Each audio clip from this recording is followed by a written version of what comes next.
മെറ്റനായ ministries YouTube ചാനലിലേക്ക് ഏവർക്കും സ്വാഗതം. നമ്മളെ കുടുംബ ജീവിതവുമായി ബന്ധപ്പെട്ട് ചില ബൈബിൾ സ്റ്റഡീസ്, ചില ബൈബിളിലുള്ള ചില ക്യാരക്ടറിൻ്റെ സ്റ്റഡീസാണ് ഇനി ഒരു 10 എപ്പിസോഡോളം ചെയ്യാനായിട്ട് ആഗ്രഹിക്കുന്നത്. അതിൽ കൂടി ദൈവം തരുന്ന നേരത്തെ പറഞ്ഞിരിക്കുന്ന മെസ്സേജിൻ്റെ കൺഫർമേഷനും കാര്യങ്ങളുമൊക്കെ അതിൽ നിന്ന് കിട്ടും. നമ്മൾ ഇന്ന് ചിന്തിക്കുന്നത് 1 ശമൂവേൽ 1-ാം അധ്യായത്തിൻ്റെ 1 മുതലുള്ള വാക്യങ്ങളാണ്. 1 മുതൽ 8 വരെയുള്ള വാക്യങ്ങൾ ഞാൻ വായിക്കാം. അതിൽ ആ 1-ാം അധ്യായത്തിൽ നിന്ന് മുഴുവനായിട്ടുള്ള ചില ചിന്തകളാണെന്ന് നമ്മൾ പറയുന്നത്. ഈ ഒരു എപ്പിസോഡിൽ ഈ ക്യാരക്ടർ സ്റ്റഡി തീർന്നില്ലെങ്കിൽ അടുത്തൊരു എപ്പിസോഡിലൂടെ അത് കാണും. നിങ്ങൾ തുടർമാനമായിട്ട് ശ്രദ്ധിക്കണം. 1 ശമൂവേൽ 1-ാം അധ്യായം തൊട്ട് വായിക്കുകയാണ്. എഫ്രൈം മലനാട്ടിൽ രാമഥായി സോഫീമിൽ എൽഖാന എന്നു പേരുള്ളൊരു പുരുഷനുണ്ടായിരുന്നു. അവൻ യെരോഹാമിൻ്റെ മകനായിരുന്നു. എലിഹു എഫ്രൈമിനായ സൂഫിൻ്റെ മകനായ തൊഹോവിൻ്റെ മകനായിരുന്നു. എൽക്കാനയ്ക്ക് 2 ഭാര്യമാരുണ്ടായിരുന്നു. ഒരുത്തിക്ക് ഹന്ന എന്നും മറ്റവർക്ക് പെനീന എന്നും പേർ. പെനീനയ്ക്ക് മക്കളുണ്ടായിരുന്നു, ഹന്നയ്ക്കോ മക്കളില്ലായിരുന്നു. ശീലോയിൽ സൈന്യങ്ങളുടെ യഹോവയെ നമസ്കരിപ്പാനും അവന് യാഗം കഴിപ്പാനും തൻ്റെ പട്ടണങ്ങളിൽ ആണ്ടുതോറും ശീലോയിലേക്ക് പോകുക പതിവായിരുന്നു. ഏലിയുടെ 2 പുത്രന്മാരെ യഹോവയ്ക്ക് പുരോഹിതന്മാരായിരുന്ന ഹൊഫ്നിയും ഹിനെഫാസും അവിടെ ഉണ്ടായിരുന്നു. എൽക്കാന യാഗം കഴിക്കുമ്പോൾ ഒക്കെയും തൻ്റെ ഭാര്യയായ പെനീനെ അവളുടെ സകല പുത്രന്മാർക്കും പുത്രിമാർക്കും ഓഹരി കൊടുക്കും. ഹന്നയ്ക്കോ അവൻ എന്നെ സ്നേഹിക്കൊണ്ട് ഇരട്ടി ഓഹരി കൊടുക്കും. എന്നാൽ യഹോവ അവളുടെ ഗർഭം അടച്ചിരുന്നതിനാൽ അവളുടെ പ്രതിയോഗി അവളെ വ്യസനിപ്പിക്കാൻ തക്കവണ്ണം വളരെ മുഷിപ്പിച്ചു. അവൾ യഹോവയുടെ ആലയത്തിലേക്ക് പോകുന്ന സമയത്തൊക്കെ ആണ്ടുതോറും അവൾ അങ്ങനെ ചെയ്തു പോന്നു. അവളെ മുഷിപ്പിച്ചുകൊണ്ട് അവൾ കരഞ്ഞ് പട്ടിണി കിടന്നു. 8-ാമത്തെ വാക്യം, അവളുടെ ഭർത്താവായ എൽഖാന അവളോട്, ഹന്നെ, നീ കരയുന്നത് എന്തിന് പട്ടിണി കിടക്കുന്നു? നീ വ്യസനിക്കുന്നത് ഞാൻ നിനക്ക് 10 പുത്രന്മാരെക്കാൾ നല്ലതല്ലയോ എന്ന് പറഞ്ഞു. ഇവിടെ നമ്മൾ കാണുന്നൊരു ചരിത്രമാണ്. എൽഖാന, 2 ഭാര്യമാർ, ഹന്ന, പെനീന. ഇവിടെ കുടുംബം പോലെ ജീവിക്കുന്ന ആൾക്കാരാണ്. അവിടെ നേരത്തെ നമ്മൾ നാട്ടിലുള്ളതുപോലെയല്ല. നേരത്തെ പണ്ട് 1-ൽ കൂടുതൽ ഭാര്യമാർ പറ്റുമായിരുന്നു. അതുകൊണ്ടാണ് ഇവിടെ 2 ഭാര്യമാരുണ്ടായിരുന്നു എന്ന് പറയുന്ന എൽഖാനയ്ക്ക്. ഇന്ന് ഒരാളുമായിട്ട് ജീവിക്കാൻ തന്നെ പ്രയാസമാണല്ലോ. അന്നേരം ആ സമയത്ത് കൂട്ടുകുടുംബമായിട്ട് മനുഷ്യൻ ജീവിച്ചു. ഇന്ന് അണുകുടുംബമായിട്ടാണ് ആൾക്കാർ ജീവിക്കുന്നത്. ജോലി സംബന്ധിച്ചും മറ്റ് ആവശ്യങ്ങളിലേക്കും പട്ടണങ്ങളിലേക്കൊക്കെ പോയി ചെറിയ യൂണിറ്റുകളായി കുടിയേറി പറക്കുന്ന ആൾക്കാർ. അതുകൊണ്ട് അങ്ങനെയുള്ള ഫാമിലി ഇൻട്രാക്ഷനൊക്കെ ഇന്ന് കുറവാണ്.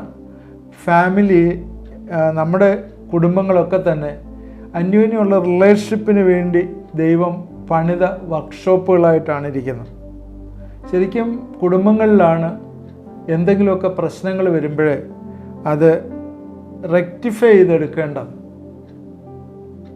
ചെയ്യേണ്ട കാര്യങ്ങൾ ചെയ്യേണ്ട സമയത്ത് ചെയ്തില്ലെങ്കിൽ അത് പ്രശ്നമാകും. ഇവിടെ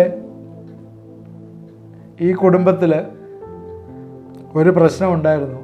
എന്താണെന്ന് ചോദിച്ചാൽ ഹന്നയ്ക്ക് കുഞ്ഞുങ്ങളില്ലായിരുന്നു. ഹന്നയ്ക്ക് മക്കളില്ലായിരുന്നു. ദൈവമുള്ള ഗർഭം അടച്ചു. 2 ഭാര്യമാർ ഇരിക്കുകയാണ്.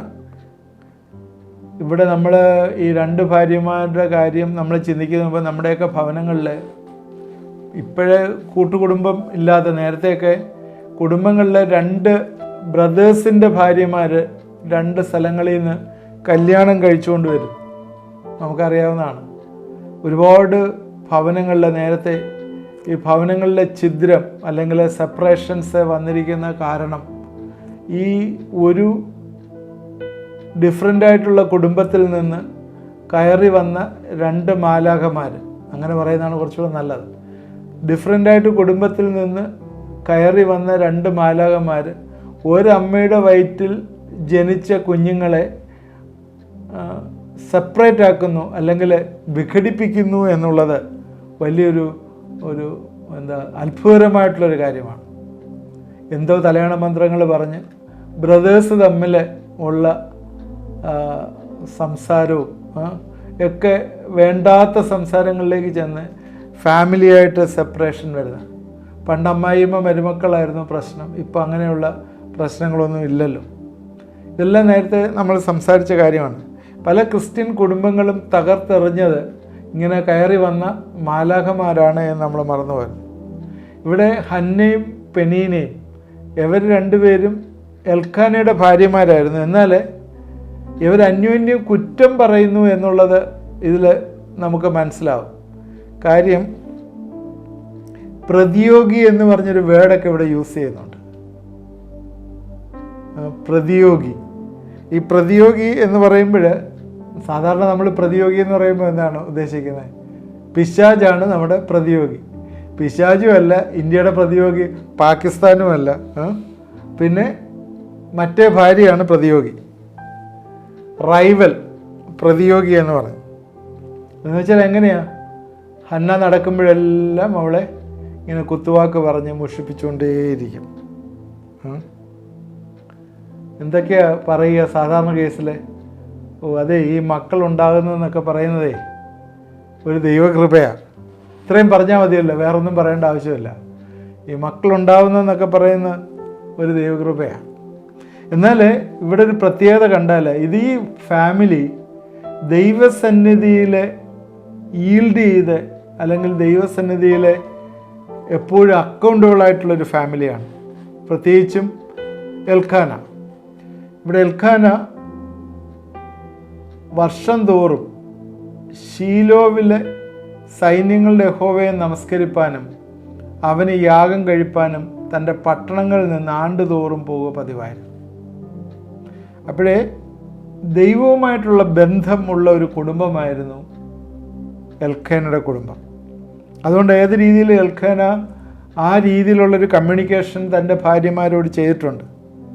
5-ാം വാക്യത്തിൽ വരുമ്പോഴേ അവൻ ഹന്നയെ സ്നേഹിക്കൊണ്ട് ഇരട്ടി ഓഹരി കൊടുക്കും. സങ്കടത്തോട് കഴിയുന്ന ഹന്നയോട് പറയുന്ന വാക്യം കാരണം എന്താണ്? അവളുടെ ഗർഭമില്ലായിരുന്നു എന്ന് പറയുമ്പോൾ നമുക്കറിയാമല്ലോ, യഹൂദന്മാരുടെ ഇടയിൽ അന്നൊരു ശാപം പോലെയായിരുന്നു അത്.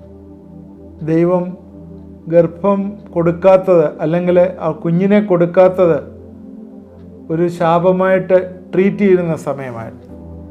അതുകൊണ്ട് അവളെ മുഷിപ്പിക്കുക എന്നുള്ളത് ഇവിടെ പെനീനയുടെ ഒരു പ്രധാനപ്പെട്ട ഹോബിയായിരുന്നു എന്ന് നമുക്ക് പറയാം. അവളെ എപ്പോഴും മുഷിപ്പിച്ചുകൊണ്ടേയിരിക്കുക.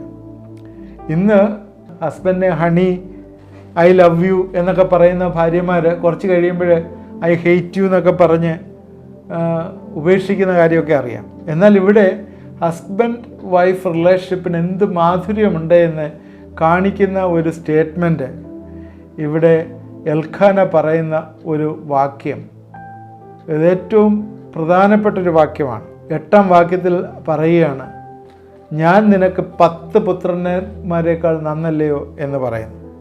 നിനക്ക് 10 പുത്രന്മാർ എന്ന് പറഞ്ഞാൽ നിനക്ക് യു ഹാവ് മീ, നിനക്ക് ഞാനുണ്ട്. ഇത്രയും ശക്തമായൊരു കമ്മ്യൂണിക്കേഷൻ ഒരു ഭർത്താവ് ഭാര്യയോട് പറയുന്നത് ഏറ്റവും പ്രാധാന്യമുള്ളൊരു കാര്യമാണ്. ഭാര്യയുടെ നിരാശയുടെ ഘട്ടത്തിൽ, പ്രയാസങ്ങൾ കൂടി കടന്നു പോകുന്ന ഘട്ടങ്ങളിൽ ഞാൻ നിനക്കുണ്ട് ഒരു സപ്പോർട്ട്. ഇന്നൊരു അഡ്ജസ്റ്റ്മെൻറ്റ് പോലെ പോകുന്ന ഒരു കുടുംബജീവിതം അല്ലാതെ മനഃശാസ്ത്രപരമായിട്ട് അവൾ വലിയൊരു പ്രയാസത്തിൽ കൂടെ കടന്നു പോകും. എന്താണ്? കുഞ്ഞുങ്ങളില്ല. അത് മാത്രമല്ല, അവിടെ പെനീന അവളെ ഇങ്ങനെ കുത്തിക്കൊണ്ടിരിക്കുക, അവളെ പ്രതിയോഗി എന്നാണ് പറയുന്നത്.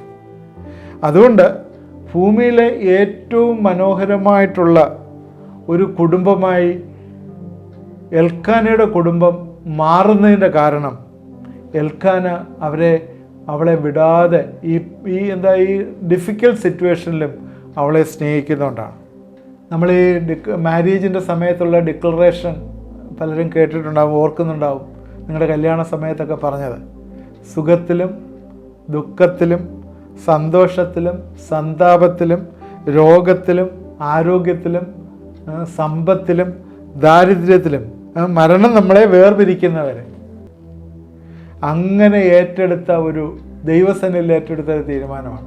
ഇപ്പോഴത്തെ കല്യാണത്തിൽ നമ്മൾ ഏറ്റെടുക്കുന്ന തീരുമാനം എല്ലാ ഡിനോമിനേഷനകത്തും എല്ലാ സഭകളിലും ഈ ഒരു പ്ലെഡ്ജ് പറയാറുണ്ട്.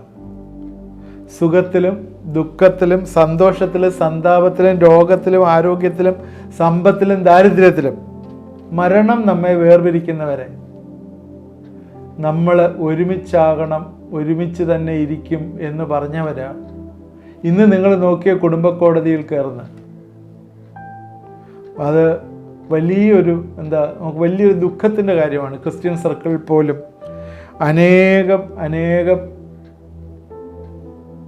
കേസസ് ഇന്ന് കുടുംബ കോടതിയിലുള്ളത്. അതുകൊണ്ട് നമ്മൾ മനസ്സിലാക്കണം, കുടുംബം അന്യോന്യം സ്നേഹിക്കാനും കരുതാനും ഉള്ളതാണ്. ഈ എൽക്കാനയുടെ കുടുംബം അതാണ് നമ്മളെ കാണിക്കുന്നത്. ഒരു കഥ പണ്ട് പറഞ്ഞു കേട്ടിട്ടുണ്ട്. ഈ വിശുദ്ധ നാട് കാണാനായിട്ടൊരു ടൂറ് പോയി.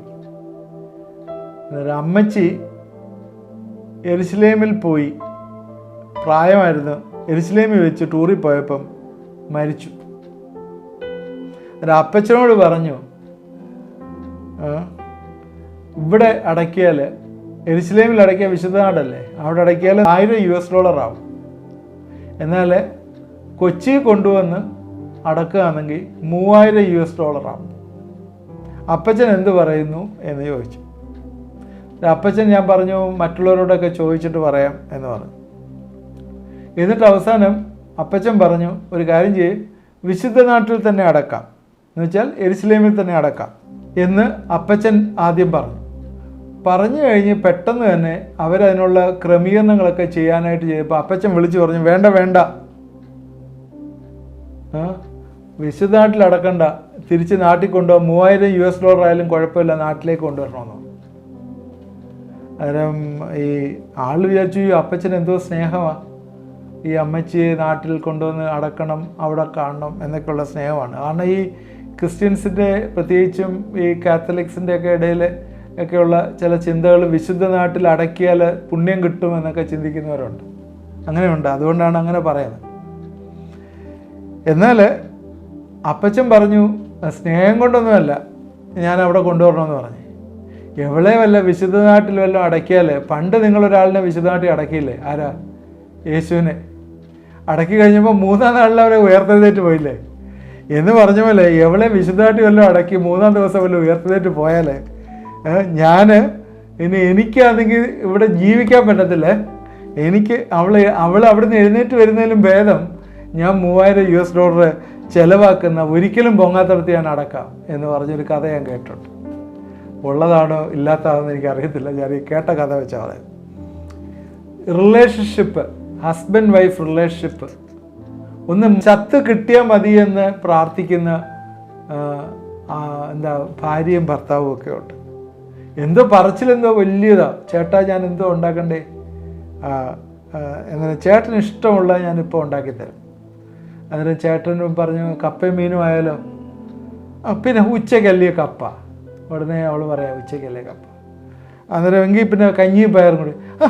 ഈ കഞ്ഞിയും പയറും, എനിക്ക് പയർ ഗ്യാസ് എന്നറിയത്തില്ലയോ, ഓക്കെ. അല്ലെങ്കിൽ ചപ്പാത്തി ഉണ്ടാക്കുക. ചപ്പാത്തി സാറിന് നമ്മൾ വൈകിട്ടല്ലേ തിന്നുന്നേ, എങ്കിൽ പിന്നെ നമുക്ക് ബിരിയാണി കഴിക്കാം എന്ന് പറഞ്ഞു. ബിരിയാണി നമ്മൾ സാറിന് ഞായറാഴ്ചയല്ലേ ഉണ്ടാക്കുന്നത്, ഇന്ന് പിന്നെ നിനക്ക് ഇഷ്ടമുള്ള ഉണ്ടാക്കി. ഈ ഒരു രീതിയിലാണ് കാര്യങ്ങൾ നടക്കുന്നത് ഹസ്ബൻഡും വൈഫും തമ്മിലുള്ള. എന്താ ഞാനിത് പറയുന്നത് ചോദിച്ചാൽ, ഒരാൾ മറ്റേയാളിനെ സപ്പോർട്ട് ചെയ്യുന്നു എന്ന് കാണിക്കും, എന്നാൽ മനസ്സിൻ്റെ ഉള്ളിൽ അങ്ങനെയല്ല. ഓരോരുത്തർക്കും അവരുടേതായിട്ടുള്ള വെസ്റ്റഡ് ഐഡിയാസ് ഉണ്ട്. എന്നാൽ കുടുംബം അങ്ങനെയല്ല. അന്യോന്യ സ്നേഹബന്ധത്തിലെ ഒരാളുടെ ഡിസയർ മറ്റേയാൾ കൂടി ഫുൾഫിൽ ചെയ്യുക. എൻ്റെ ആഗ്രഹം എൻ്റെ പാർട്ട്ണറുടെ ലൈഫിലും പാർട്ട്ണറുടെ ആഗ്രഹം എൻ്റെ ലൈഫിലും ഫുൾഫിൽ ചെയ്യുന്ന നോൺ സെപ്പറബിളായിട്ടുള്ള ആ ഒരു സ്നേഹം, അതാണ് ആ റിലേഷൻഷിപ്പാണ് ഭവനത്തിലുണ്ടാവേണ്ടത്. ഇവിടെ അതാണ് കാണുന്നത്. ഹന്നയുടെ ജീവിതത്തിലെ ആ ഒരു രീതിയിലുള്ളൊരു സ്നേഹമാണ് എൽക്കാന കൊടുത്തത് എന്ന് നമുക്കറിയാം. കാരണം പെനീന കുത്തുവാക്ക് പറയുമ്പോഴും എൽക്കാന അവളെ സ്നേഹിച്ച് അവൾക്ക് ഇരട്ടി ഓഹരി കൊടുത്ത്, അതുപോലെ തന്നെ അവളോട് പറയുകയാണ്, ഞാൻ നിനക്ക് 10 പുത്രന്മാരെക്കാൾ നല്ലതല്ലേ. ഇനിയും ഒരുപാട് കാര്യങ്ങൾ അവരുടെ ലൈഫിൽ നിന്ന് നമുക്ക് പഠിക്കാനായിട്ടുണ്ട്. അപ്പോഴിന്ന് ഞാൻ ഒരേ കാര്യം പറഞ്ഞുള്ളൂ, അവരുടെ ജീവിതത്തിൻ്റെ അനുഭവത്തിൽ നിന്ന് അവരുടെ അന്യോന്യമുള്ള സ്നേഹം. ഈ സ്നേഹം കുടുംബങ്ങളിൽ ഒരുപാടുണ്ടാവണം. നേരത്തെ പറഞ്ഞാണ്, ഞാൻ തത്വങ്ങൾ പറഞ്ഞാണ് ഭാര്യ ഭർത്തൃ ബന്ധത്തിലുള്ള സ്നേഹത്തിൻ്റെ ആധിക്യം എന്താണെന്ന്. കാരണം അത് ഒരിക്കലും വേറൊരു സ്നേഹം ആ രീതിയിലില്ല. ഭാര്യയും ഭർത്താവും തമ്മിലുള്ള സ്നേഹത്തെ പോലെ വേറൊരു സ്നേഹം ലോകത്തിൽ നമുക്ക് പറയാനായിട്ട് പറ്റുകയില്ല. അതുപോലൊരു സ്നേഹം, അന്യോന്യം ബൈൻഡ് ചെയ്ത സ്നേഹം. ഇനി ഒന്ന് രണ്ട് കാര്യം കൂടി ഇതുമായിട്ട് പറയാനായിട്ടുണ്ട്. ഞാൻ നേരത്തെ പറഞ്ഞ ആ പോയിൻ്റ് നമുക്കത് അടുത്ത എപ്പിസോഡിൽ ചിന്തിക്കാം. ഇന്ന് നമ്മുടെ ചിന്ത പ്രയോജനമായി തീർന്നു എന്ന് ഞാൻ വിചാരിക്കട്ടെ. ഇത് നിങ്ങൾ തുടർമാനമായി കാണണം. കാരണം ഒരു ബൈബിൾ സ്റ്റഡിയുടെ ഒരു ഭാഗം എടുത്താൽ നമുക്ക് ഈ 15 മിനിറ്റേ ഉള്ളതുകൊണ്ട് നമുക്ക് ഫുള്ള് അത് കവർ ചെയ്യാൻ പറ്റുന്നില്ല. അടുത്തൊരു എപ്പിസോഡിൽ ബാക്കി നമുക്ക് ചിന്തിക്കാം. ഞാൻ ഒരേ കാര്യം പറഞ്ഞുള്ളൂ, ഭാര്യയും ഭർത്താവും തമ്മിലുള്ള സ്നേഹം. ആ സ്നേഹം നമ്മൾ തുടർമാനമായിട്ട് അത് നിലനിർത്തിപ്പോയെങ്കിൽ കുടുംബജീവിതത്തിൽ റിപ്പയർ, അതാണ് നമ്മൾ ഉദ്ദേശിച്ചത്. റിപ്പയേഴ്സ് എന്തെങ്കിലും ഉണ്ടെങ്കിൽ ആ സ്നേഹബന്ധത്തിൽ ആ റിപ്പയറുകൾ നടന്ന് അത് ഓവർഹോൾ ചെയ്ത് വെഹിക്കിൾ സ്മൂത്തായിട്ട് മുമ്പോട്ട് പോകുന്നതായിട്ടാണ് പ്രാർത്ഥിക്കാൻ. ദൈവമായ കർത്താവേ, ഞങ്ങൾ ഹന്നയുടെയും എൽഖാനയുടെയും ജീവിതവുമായിട്ട് ബന്ധപ്പെട്ട ചില കാര്യങ്ങൾ സംസാരിക്കുകയായിരുന്നല്ലോ. ദൈവമേ, ആദ്യമായി ഇസ്രായേലിലുള്ള ചില കുടുംബങ്ങളെക്കുറിച്ച് ഞങ്ങൾ ചിന്തിക്കുമ്പോൾ കർത്താവേ, അതൊക്കെ ഞങ്ങളുടെ കർത്താവേ ഞങ്ങൾക്കൊരു മാർഗദർശിയായി ഞങ്ങളുടെ മുമ്പിലുള്ള ഓർത്ത് സ്തോത്രം ചെയ്യുന്നു. ഇതിൽ നിന്നൊക്കെ ഒരുപാട് കാര്യങ്ങൾ ഞങ്ങൾക്ക് പഠിക്കാനായിട്ടുണ്ട്. ദൈവമേ, ഇത് നീ സഹായിക്കണം കർത്താവെ. ഈ ക്യാരക്ടർ സ്റ്റഡിയൊക്കെ കർത്താവെ കുടുംബജീവിതത്തിലെ പ്രയോജനമായി തീരുവാനായിട്ട് കർത്താവെ നീ സഹായിക്കണമേ, ഇടവരുത്തണമേ. പ്രത്യേകിച്ചും കർത്താവെ കുടുംബങ്ങളെ ദൈവരങ്ങളിലേക്ക് സമർപ്പിക്കുന്നു. അവിടെയൊക്കെ ദൈവത്തിൻ്റെ വലിയ മഹത്വം പ്രദർശിക്കപ്പെടേണ്ട സ്ഥലങ്ങളാണ്. അവിടെയൊക്കെ ഈ ദിവസങ്ങളിൽ ദൈവത്തിൻ്റെ മഹത്വം കാണുവാനായിട്ട് കർത്താവെ സഹായിക്കണമേ. കുടുംബ ബന്ധങ്ങളിലുള്ള ശിഥിലീകരണം, ആ രീതിയിലുള്ള കർത്താവെ സ്നേഹമില്ലായ്മയൊക്കെ പിശാച് കൊണ്ടുവരുന്നതാണ്. കർത്താവെ, ആ രീതിയിൽ ഏതെങ്കിലും പ്രയാസങ്ങൾ ഏതെങ്കിലും കുടുംബം അനുഭവിക്കുന്നുണ്ടെങ്കിൽ ഞങ്ങളവരെ നിൻ്റെ കരങ്ങളിലേക്ക് ചേർത്ത് പ്രാർത്ഥിക്കുന്നു. അനുഗ്രഹിക്കണമേ, അവരെ വിടുവിക്കണമേ, സഹായിക്കണമേ. പ്രാർത്ഥന കേട്ടോർത്ത് സ്തോത്രം. യേശുക്രിസ്തുവിൻ്റെ നാമത്തിൽ പ്രാർത്ഥിക്കുന്നു, കേൾക്കണമേ. ആമേൻ. നിങ്ങൾ തുടർമാനമായി കാണുക, നിങ്ങളുടെ ഫ്രണ്ട്സിന് ഷെയർ ചെയ്ത് കൊടുക്കുക. കമൻ്റ് ഉണ്ടെങ്കിൽ കമൻറ്റ് ബോക്സിൽ ഇടുക. പ്രയർ റിക്വസ്റ്റ് അയച്ചാൽ നിങ്ങൾക്ക് വേണ്ടി പ്രാർത്ഥിക്കുന്നതാണ്. ദൈവം നമ്മളെ അനുഗ്രഹിക്കട്ടെ.